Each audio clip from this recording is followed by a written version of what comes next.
Senator Cormann, sorry. Thank you, Madam Acting Deputy President. I thank the Senate. Madam Acting Deputy President, the people of Australia don't want this carbon tax. The Prime Minister promised them before the last election that there would be no carbon tax. Now the Prime Minister wants to rush this bad carbon tax through the Parliament because she realises that the longer the Parliament, the longer the people of Australia have to talk about it, the longer they have to scrutinise it, the more unpopular this bad tax is likely to become. History and the people of Australia will judge her harshly for the deceit inflicted on them before the last election. History and the Australian people will judge every single Labor member and senator harshly for supporting a tax which clearly is not in our national interest, which clearly is going to inflict a lot of harm on household budgets, on the economy, without doing anything to help reduce global greenhouse gas emissions. The reason people are as opposed to this tax as they are is because people actually get it. It is true when the government says that we have had a debate in this country for some time now about this whole concept of pricing carbon. And the longer this debate went on, the more people realised that there is absolutely no prospect to reduce global greenhouse gas emissions through a price on carbon in Australia if none of the other major emitters are going down that same path. To ask people in Australia to accept a price on carbon when China, when the US, when India, when a whole range of the other countries that we compete with are not going down the same path, will just push up the cost of everything here in Australia. It will make us less competitive internationally. It will cost jobs. It will put our energy security at risk, and all of that without doing anything to help reduce global greenhouse gas emissions. And now, the people of Australia actually were entitled to believe that after 3 years of the debate on this, between 2007 and 2010, that the Prime Minister, Julia Gillard, had come to the same conclusion. Because we had a very intensive debate in this chamber and in the Parliament and across Australia over the last 3 years. And that was a debate in the context and in the lead-up to the so-called Copenhagen Conference. And at that time, people thought that there was a prospect that countries around the world might reach agreement internationally on an appropriately comprehensive global arrangement to price carbon. That didn't happen. And of course, in this chamber, we voted twice against the carbon pollution reduction scheme legislation that was proposed by the Rudd government. And of course, the Senate voted twice against that legislation, with coalition senators and Green senators joining together to defeat a piece of legislation that was clearly seen by the Senate as inadequate. Well, guess what? What is on the table now is at least as inadequate, if not more inadequate, than what was on the table before. And of course, like after the debate in the last Parliament, the debate that went on between 2007 and 2010, we now know that Ms Gillard went to see Kevin Rudd, Mr Rudd, and said, kill this CPRS, don't go ahead with it.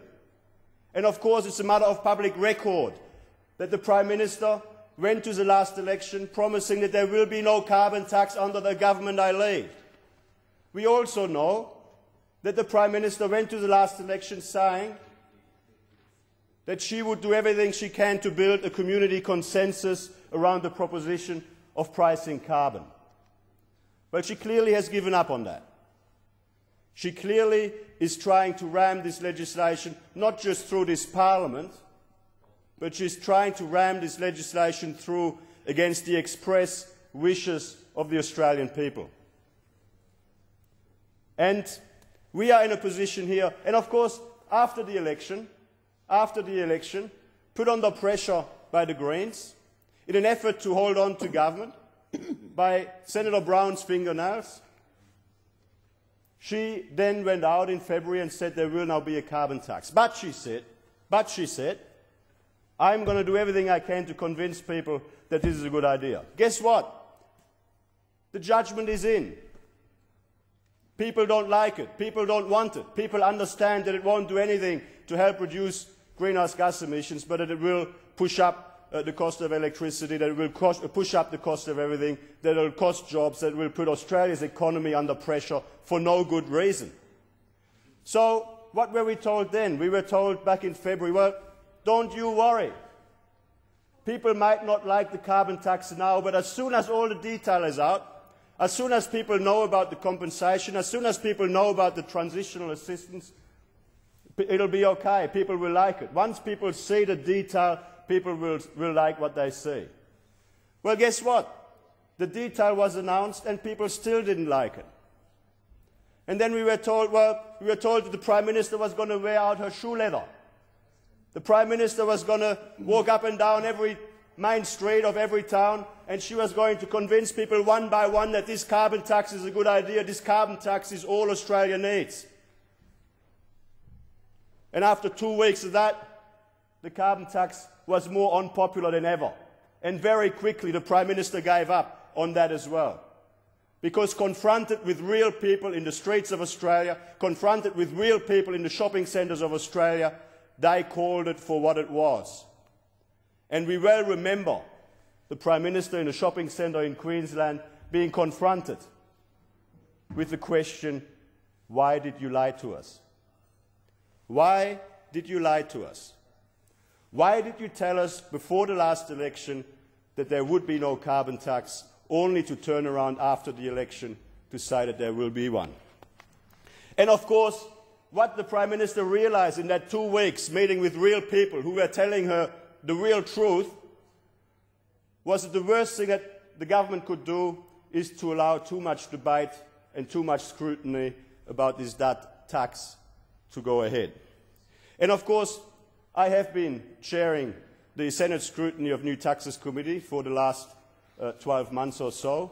And incidentally, when we put on the agenda for that committee an inquiry into a carbon tax, Labor members of that committee said, how can you put that on this committee? There will be no carbon tax. This was actually after the election. That's quite funny in hindsight. When my committee wanted to have a look at the carbon tax to be introduced by the government or any other pricing mechanism on carbon or an emissions trading scheme, Labor members of that committee back in September, October last year said, how can you possibly put that on the agenda for this committee?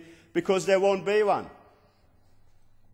And of course, the detail was announced on the 10th of July. The legislation, 1,000 pages of it, was released on the 29th of July. And through my committee, we've only been able to scratch the surface. We've only been able to scratch the surface. Treasury, the Department of Climate Change and Energy Efficiency has appeared before a number of our hearings, and were unable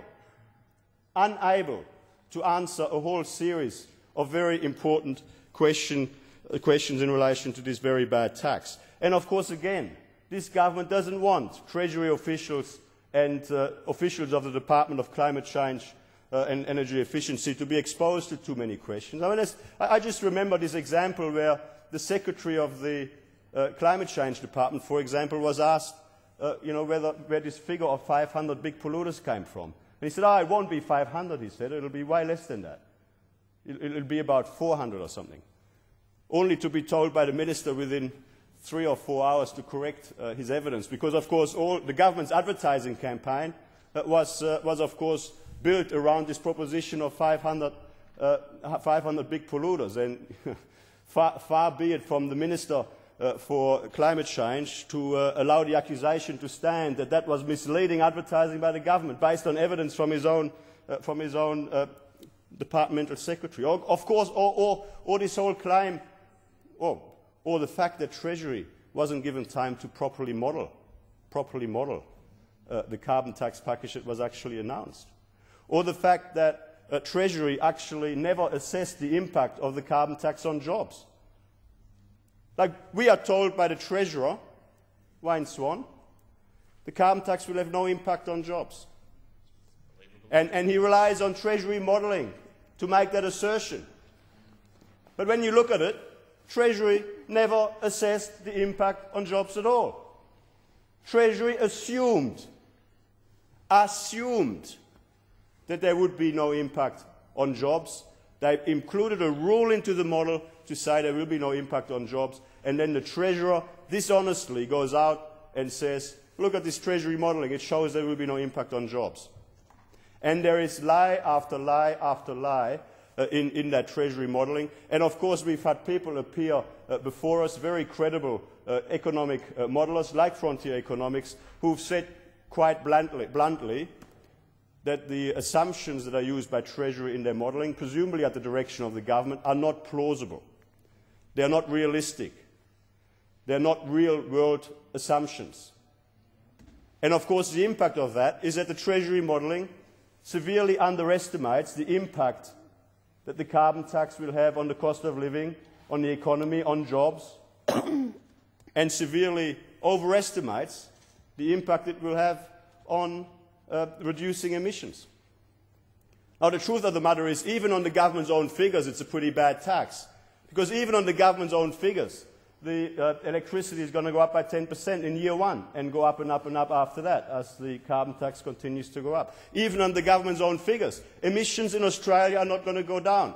Emissions in Australia are going to continue to go up from about 578 million tonnes to about 621 million tonnes. But even to the extent, so then the government says, oh, but emissions are going to be lower than they otherwise would have been. Oh, interesting.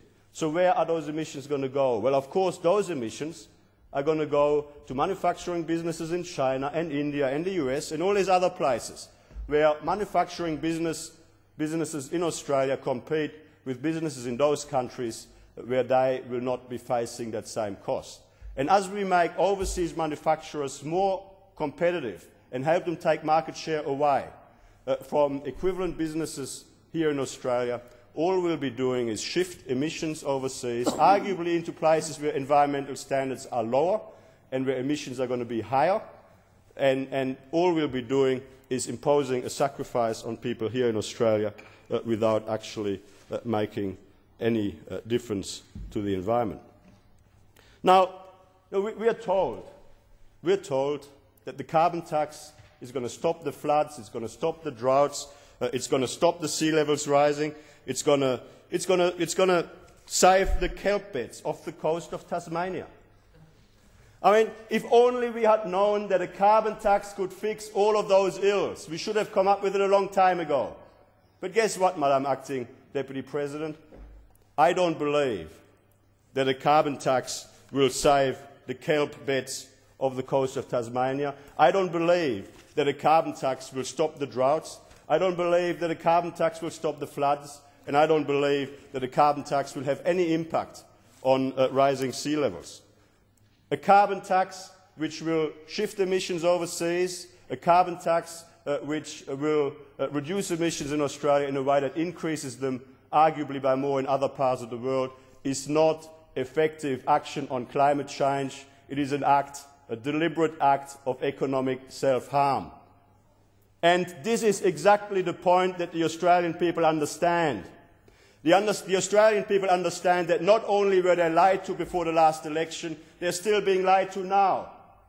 They're being asked to believe that somehow putting on a $23 a tonne tax on carbon is going to stop the sea levels rising. They're being asked to believe that a $23 tax on carbon, which is going to push up the cost of their electricity, is somehow going to save the kelp beds of the coast of Tasmania. Well, guess what? It won't. It will hurt people's hip pocket. It will push up cost of living pressures. It will increase cost of living pressures.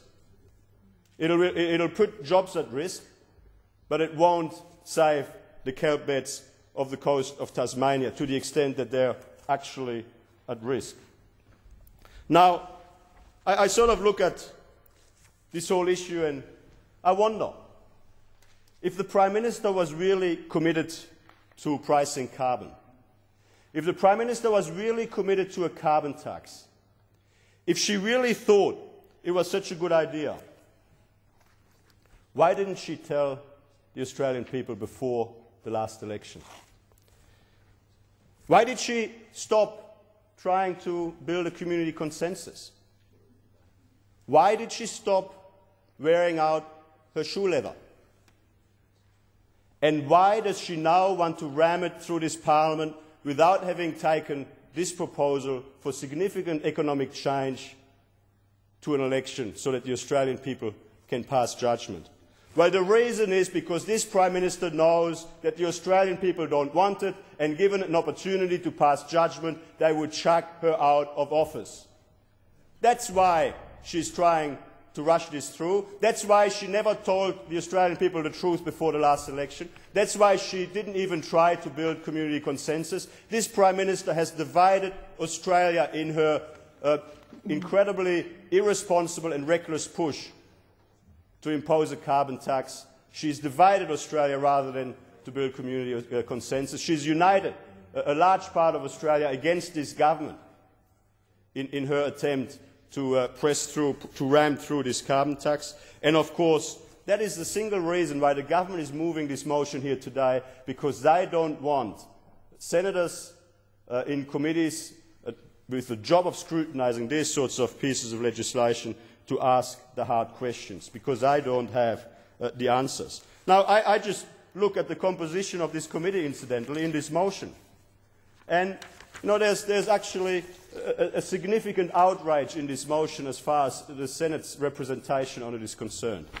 So in the House of Representatives, funny that, in the House of Representatives there's to be representation from the opposition, from the government, from the Greens, and there's provision for one non-aligned member to be appointed to the committee, which is to consist of 14 members. So 4 members to be nominated by the House of Representatives, by the government in the House of Representatives, 3 members to be nominated by the opposition in the House of Representatives, 1 Greens member, 1 non-aligned member. But in the Senate, look at who is in here to represent the Senate.